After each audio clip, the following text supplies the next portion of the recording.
Hey, welcome to You've Been Served. This is the Served podcast that we release monthly, multiple times per month now, right? We're stepping our game up. Before this started off as just a served recap, but now we're stepping our game up and we're actually releasing this as a podcast for our editorial.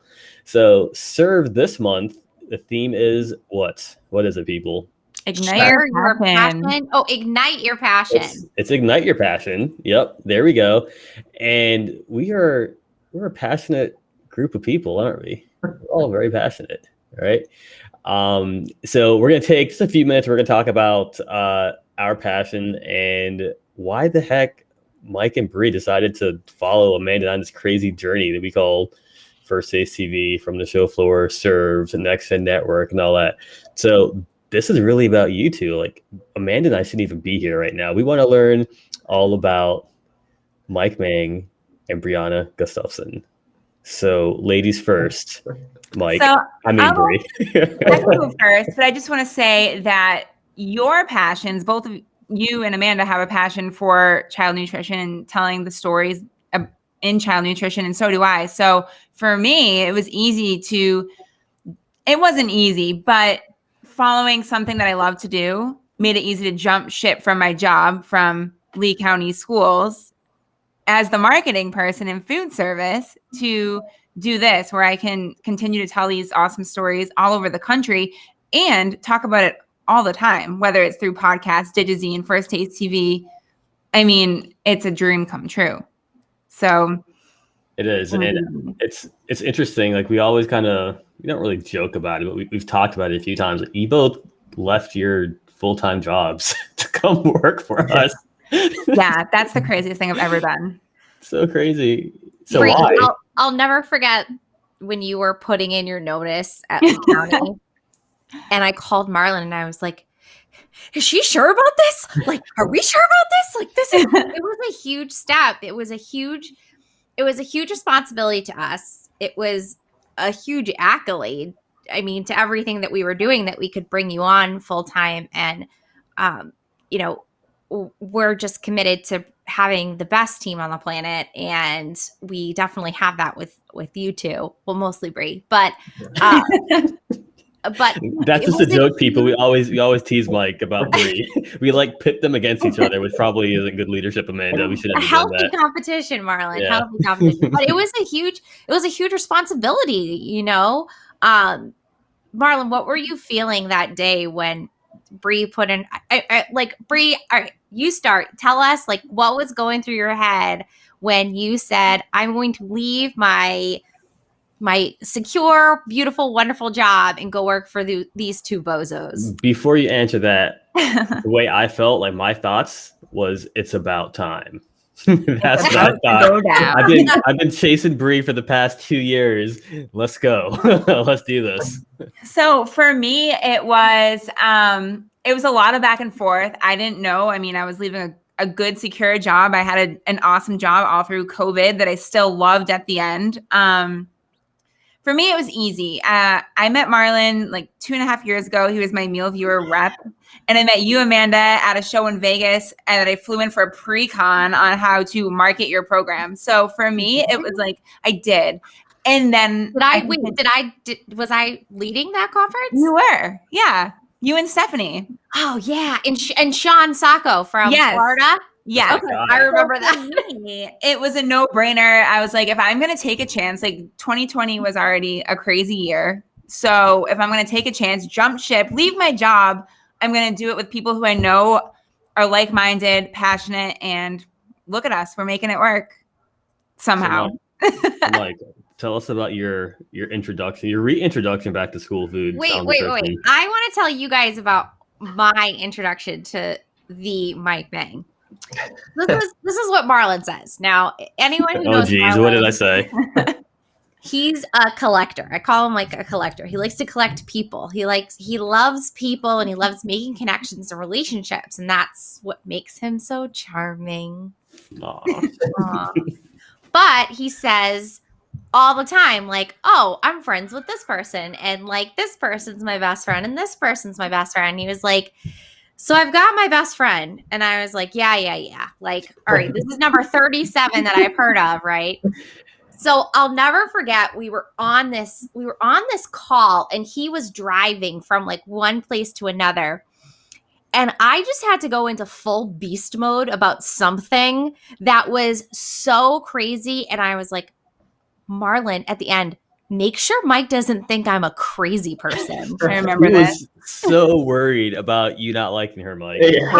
Mike, you were like the guy to impress when he finally explained to me that you aren't his best friend, like you're his brother, and he's godfather to your kid, right, you know. Versa.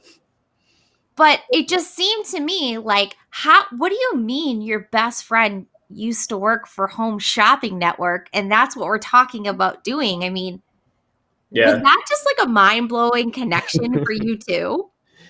Yeah, I mean, for sure. Because, I've known Marlon for 13 years. We met through not mutual. He was working at a store and we GameStop. I was a GameStop manager, people. Yeah. Did you buy any stock? Have you seen what that stock's been doing? Crazy. No. That's pretty crazy. But so I met him there, and that was 13 years ago, and we kind of kicked it off. And, for those people out there that may not necessarily believe when Marlon says that he cares about people and that he wants to make a difference, he really does. And that's like the biggest reason why I decided to join on the team, is because, I'm, like I've told him before, I'm 38, not getting any younger, but I've always wanted to take a step out to do something that's kind of risky. But when he told me the idea of what he wanted to do, in my experience with HSN and kind of what we did with First Taste TV, it was a perfect fit. And I just knew that with Marlon's passion and his drive and everything, I just knew that, I couldn't go wrong. So that's why I decided that, if I'm going to take a risk, I'm going to take a risk with my best friend and make it work. That was sweet. That's touching. We were talking the other day. It's so weird to think about the fact that we became best friends over playing video games. Yeah. We played video games together every single night. Yep. Still do.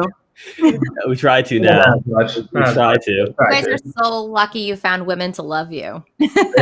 Yeah, we are. Hey, at least they know where. At least they know where we are. We're sitting on the couch playing video games, right? Yeah. Oh man, and that was a huge ordeal, just getting our wives to be friends. Yep. Because our wives, like, they didn't fight it, but they're kind of.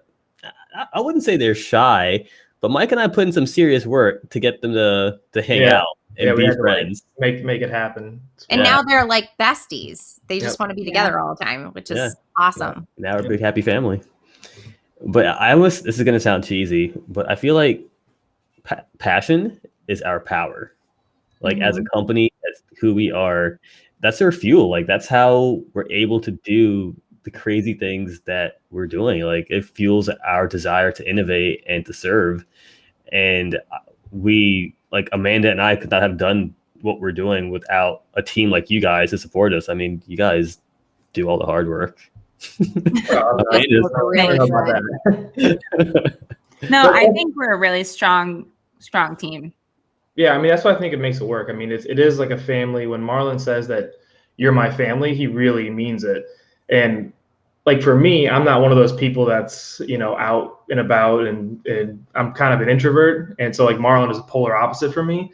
And you hear, I've heard rumblings of people not knowing exactly how Marlon is. What Marlon says is actually how he is. And Amanda, same thing, very caring, willing to help, she's always there. I mean, what you see is what you get. So that's why I think our team is so strong. We are like a family and we do care. Yeah. I think in order to be successful, you have to be passionate about the right things. And as long as you're passionate about the right things, the success, the money, like all that other stuff will come, as long as you're doing good things for people and you're fueling it with your passion. This is how I've always been with my relationships, with my work, with sports, with all that stuff. It's all about passion. Yeah, I mean, the cool thing is, like, I have kids, Marlon has kids, Amanda has kids, Bree not yet, but we all have kids, and like what we're doing is taking what I never would think that K-12, in my mind, you're thinking to yourself like, oh, well, it's just a status quo, keep it how it is. But the innovative things that we're doing everything makes sense. And it's only going to further K-12. And it's a cool thing, especially with all of us having kids. That's why our passion is what it is. Yeah, and I feel like a lot of those manufacturers, a lot of the operators out there, they're equally as passionate as we are about what they do. I mean, Amanda, being a food service director, feeding during COVID, and even before that, like you have to have some real passion to do what you do and to do it so well. Yeah, it's definitely not for the weak of heart. Not for the weak. It's a challenge. It's just like any other job out there, but we get to be of service to our tiniest community members. And that's a beautiful thing, to have relationships with students and to see them and to be nurturing them through food and educating them and being a part of their culinary education, what they're eating and how they're eating is a really humbling experience. We recently came back to in-person learning, and I just walked around while I was substituting for a school district. They hate it when I come by because I have lots of questions. But I just walked by each classroom, and while we were dropping off Cambros full of lunches, just saying how grateful we were to see their faces. We truly are a team of passionate people. My two passions in life are food and kids. I love kids. I love specifically my tiny tots. But I have over 3,500 kids that I affect with my decisions. And, each of my managers affects their kids in their school. I mean, that's a pretty awesome responsibility. And it's something that we take great pride in what we do. So it's a beautiful thing. But I just want to talk about our team for a second and the first display of passion. And the first display of passion that we saw was the first big challenge that we came up against. And we had a deadline and a customer who we had to get it done by a specific day. And I've never felt more proud of the people that are in this box than when we all hopped in and took a piece of the pie and had multiple computers running and trying to process things, and basically pretty much pulled an all-nighter just to get it together. And it's not that we pulled the all-nighter because we had to get it done by the morning. We pulled the all-nighter in the beginning half of the week because we knew we had so much to get done. And had we not done that, we would not have met our deadline because of other things that went wrong. So us having that foresight and not pushing it off to the last minute was incredibly empowering. And that's what I think I fell in love with both of you. Truly that deeply, It was that they were in it with us, right, Marlon? Is that how you felt? Yeah, I remember having a conversation with you late one night. Amanda, you were up way too late working, and I got a little bit big brother of Shawnee. I was like, you shouldn't be doing this. You need to go home and go to sleep. But yeah, so that was our first real test, and I always knew that we had, a 5-star team, 10-star team. We were passionate about what we did and hard workers. But this was our first test, and when that happened, and everybody just there was zero complaints. There was no negativity. We had a ton of work to get done, and everybody just dove in and got it done. And we worked so well together. And I think that's because we have similar passions, similar goals, and we all want the same goal. So we're always on the same road. Yeah, we're working together, right? And that's what we did. And I've told multiple people this. I was like I love my team. I was like, you could stack us against anybody out there, and we're gonna come out on top just because I know how dedicated you guys are, and it's an honor to work with both of you. And then Melissa Mayer, and then we have Matt Mayer out there too. DJ from Haji Studio stepping in and helping out. Our team is amazing. Jennifer Savasta, our newest team member. We love you, Savvy. Yeah, it's family, and we all share the same goals. We're all passionate. Mm-hmm. And but yeah, that first test I was like, all right, this is it. Amanda and I made the right decision. I'm glad that it's behind us. That we. Sorry, just to go back to what you were saying, Amanda, about like what you're doing with COVID and everything. I wanted to bring up my son goes to Odessa Elementary. Shout out Odessa Elementary, and he was telling me he came home twice, telling me that going through the lines that they were commenting to him that he was like the best eater. For whatever reason, it resonated with him, and he like loved it. And he always talks about. I mean, he literally came home 2 times telling me about how much he enjoys the lunch and going through when the lunch lady's talking to him out of anything in the whole day.